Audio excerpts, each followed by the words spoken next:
Welcome to the North Carolina Business Podcast, hosted by Amanda Cook. We talk with the owners and founders of businesses in the Old North State and get to know them personally and how their life's journey led them to their business ideas and to become entrepreneurs.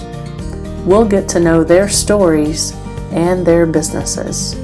So grab a glass of iced tea or your beverage of choice, pull up a chair, and join us in a nice, friendly conversation. This is the second part of our interview with John and Jessica from the House of Swank Clothing Company in Raleigh. Well, after this coronavirus, after this time is over, where do you guys see your business, say, in 5 years? Are you wanting to continue with the lines that you're in? What do you see in the future? That's a good question. I think that, I think about a year ago, we probably would have had a different answer. I think that this has been a good kick in the pants to really ramp up online and really ramp that going. Mm-hmm. Once that reaches a certain level, the brick and mortar may or may not make sense. And then we can actually shrink and contract to a smaller facility with a lot less overhead. And then I don't know. I mean, it really depends on if this is a month or two bump, it's one thing. If it's a 6 month bump, then everybody's screwed, and we're going to have to figure out what we're doing from there. So everything's going to be different. Yeah, and that's, I think that being able to, it's really easy to want to anticipate exactly what that is, right. But being able to be flexible and fluid. One of the reason that we don't have a small space now is that we have wanted to stay connected with our community. Right. And that's what the brick and mortar shop is, so that people can come in and see us and connect with us. Right. And we have some of that brand, and we can push it all online, but really being part of and in the heart of things with what's happening in town it's our brand identity. And we did events 3 a week, and we were doing basically I lost a position, and long story short, but anyway, basically it was totally hustling all the time. And that's how we kind of got known in the area. So that's one way to approach it. And the other way to approach it is to be, having this downtown presence with a retail shop. And we're showing up on tourist sites and Delta Sky magazines and et cetera, et cetera. But when both those are gone, have you approach? I think everything's been turned on its ear. So it's basically a matter of seeing how things go, seeing, if it's, again, we're hoping to talk about rent abatements and that kind of thing. We're not nearly as organized as Spain is, as far as freezing rents and freezing mortgages and that kind of stuff. I think that's just now being discussed, sort of discussed on a larger level, but there's nothing formal about that at all. So it could be, we could be, I don't know, who knows what's going to happen. So, it's right. It's really interesting, the things out there. This should probably be cut, but yesterday I heard there was there's a banking company giving to the United Way. We're just planning on everybody being homeless, I guess. So it's right. And so people don't want to be in that situation. Yeah. So that's what you think about. I don't think that relying entirely on all the system, working together and really staying connected with your community, right, is going to be valuable, for sure. And that's what, that's kind of where I was going with being able to maintain that connection. And that's, as people are setting up online presence, it's really easy to kind of make it look a certain way or something like that. But, being us and being weird and goofy is part of our brand. And so just, all of the, John just has goofy, funny things, and that's where he comes to things. And that's what makes things keep going, being able to have some fun and poke a little poke a couple little holes in your, iron bed. Right. And John, you're a musician too, and I'm sure a lot of folks that know about the Fritocaster, but can you explain what that is? So I had, it's not here at the shop, it's actually the shop, but I had a little, it's a lunchbox I had when I was a kid. It's a Frito-Lay lunchbox. And we were in grad school at the time, and I really wanted a resonator guitar, which is like kind of a blues instrument, but we had no money at all. So I took this little lunchbox and I cut it apart and put a guitar, or put a piece of wood through it, and made a 3-string guitar out of it. And that's how we started the whole business. I was playing gigs with that thing. I really liked playing it. It's quite the piece of junk. But so I was playing gigs with that, and that's how we started. Without that thing, I don't think that we would have had a business. It's weird how things work out like that.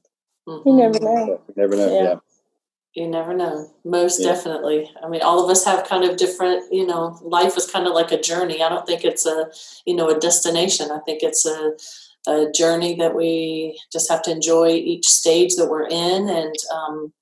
And like you guys, we have to be open to see, we have to be fluid. I liked what you said, Jessica. We have to be fluid and go with the things that life throws at us, and also the things that we want to do, and and make our journey go a certain way as we can as well. Yep. Yeah. So good. When I was maybe a teenager or something, this is something that I don't even know if Reader's Digest exists anymore, but it was a journal, had all kinds of variety readings in it. And somebody gave me a little excerpt from it that, of course, I kept with me through college, and kind of as I was in that time where you're trying to find what's next, find what's going on, figure it out. And it was called The Train, and the gist of it was that, life is not a destination. You think, okay, as soon as I turn, this age, when you're young, when you're really young, once I'm 16, I'm, going to be a driver. I'll be able to drive and have that kind of certain level of freedom. So you're looking for those milestones, and people that focus on a milestone are missing their day to day. And now, everybody has right in their face dealing with the day to day, and they're people very close quarters sometimes. And that's what you're doing. You're doing it today. If you get too focused on some other distant project, like once I have everything together, then I'll be able to do something. You just kind of have to keep working. And so that's what, every day you try to make a little bit of progress. It sounds silly. We have our little guys, and they're going to be up soon. They've been tired, but we get them up, we have breakfast, we get dressed just as we would. We rush, like, get dressed, we have to get going. We do that kind of process even now, even though we're not going anywhere per se. We have a morning meeting, and we're trying to keep things moving, and that's really valuable. It's easy to just jump into your pajamas. Stay there and stay in your pajamas. Stay there all day. Right. And then we've also had some people comment about, just like they're worried about people, just if they're not having anything to do, they're going to just party or whatnot. And somebody, when they said that to us, we just laughed. Like, we both laughed. Like, there's plenty to do. There's always a lot to do, but I mean, that's just taking the tact of checking out of life is not going to work, especially as we see this is going to be a long-term thing. So it's valuable to lean in and keep moving. Yeah. Mm-hmm. Most definitely. I totally agree with that. Yeah. And I mean, we are confined at home. It's like we can't, go outside. So I've been doing I did exercise before I got on with you guys, and trying to keep a routine, and and keep doing things personally and professionally, and with our kids too. I mean, they're loving it because they're getting more screen time, but we are doing, family activities as well. And just one day at a time. So how are your kids? We're almost at the even year. So they're 12, 14, and almost 16. Oh, yeah. Edison's 15. Yeah. Yeah. We did that so we wouldn't have to, think so much about their ages. ours are 3 years.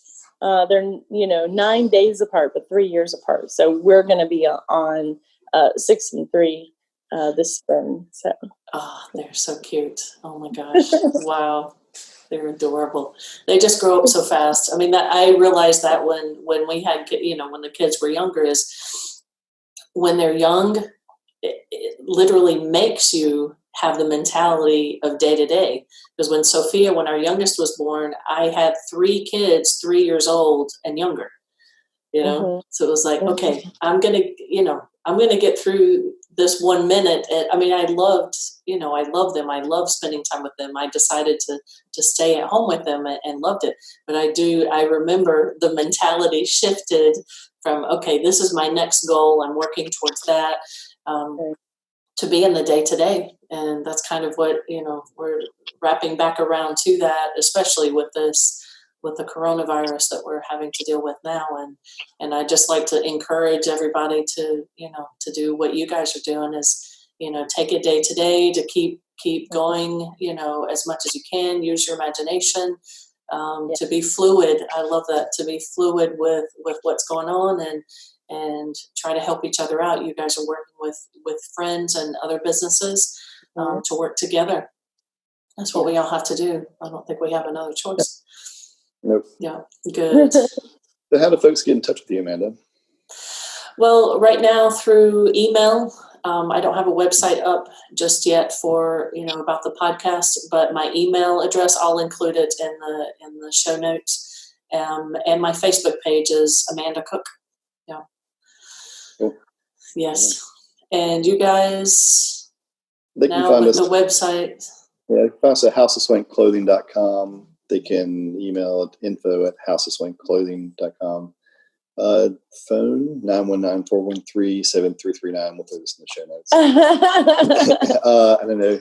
John loves to get called. And text, don't call. No, I can call me anytime now. Yeah, I mean, Instagram, Facebook, Twitter, all that stuff too. So all the things. Excellent. Yes. Well, thank you again so much. I really appreciate it, and good luck, professionally and with your family as always. Love you guys and look forward to talking to you next time. Thank you again for being my inaugural guest on the North Carolina Business Podcast. Thank you so much. Fantastic. Have a good day. Take care. Bye. Bye-bye.